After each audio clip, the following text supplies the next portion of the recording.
Indie Mogul. Friday 101 is about to begin. If you're looking for a particular segment, click one of the topics listed below.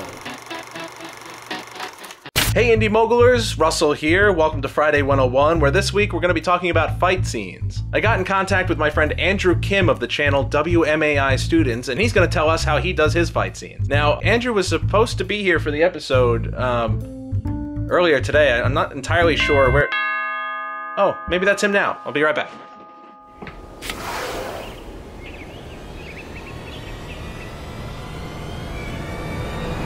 Oh!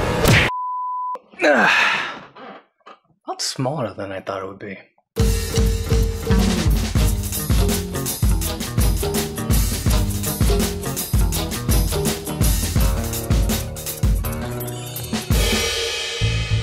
Hi friends, and welcome to Friday 101. My name is Andrew Kim, and I'm from the channel WMAI Students.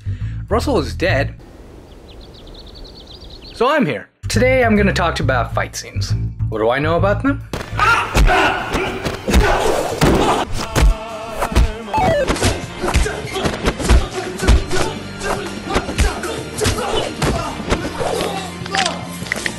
For 2 episodes, I'm going to cover everything I know about fight scenes.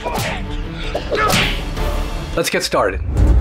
When you're planning out a fight scene, it's best to know what type of fight you want. I like to think there are 3 types. The first type is Hong Kong style. You'll generally see this in movies like Crouching Tiger, Hidden Dragon, and The Matrix. The main emphasis is always rhythmic and very dynamic movements. Usually you'll see also longer takes. You'll see people do 7 or 8 hits before they cut to the next part. The second style is going to be the American Brawl. Now this is just no style, no grace, just beating the crap out of each other until the next guy falls. And generally you'll see this in, I believe, 80s, 90s action movies or any westerns. The third style generally is Korean cinema. This one is more of a hybrid of the 2 styles I mentioned before. It'll have the brutality of the American style, but it'll still have some rhythm from Hong Kong style. However, the rhythm won't always be one steady pace. It'll sometimes be really fast or sometimes slow and really dragged out. That way it seems more spontaneous and like a real life fight. The next thing you should probably know is what type of character is fighting. For example, if there's a hard-boiled cop from the Bronx, he's probably going to be a street fighter. Kung Fu Master needs to fight like a Kung Fu Master. Generally for characters, it's best to show their fighting ability in a previous fight scene before the big climax. The audience needs to know exactly how strong or how weak the character is. If you don't have that build-up and that expectation set up already, it's just going to be a standard action scene. This is a big warning to every single person who starts out in making fight scenes. Do not add anything to the fight that does not make any sense, whether in context or the context of the characters. For example, John McClane, he's a cop from New York. He's just gonna punch and not exactly be Jet Li, right? So why would you ever make a character like that do a backflip kick? It will take people out of it because it doesn't make sense with the flow. Speaking of John McClane, in Die Hard 4, if you remember, there's one scene in which he fights an Asian woman. This is perfect because we know his character. If all of a sudden he can be toe-to-toe with her with blocks and kicks, then, he's not John McClane anymore. So it makes sense that she can do all this stuff, but he's gonna get his ass kicked until she just throws him out. The most common question I usually get is, do you need to be a martial artist to do a fight scene? In theory, anyone can do a fight scene. However, more often than not, it's better to have the skills than you don't. Let's talk about martial artists and noobs.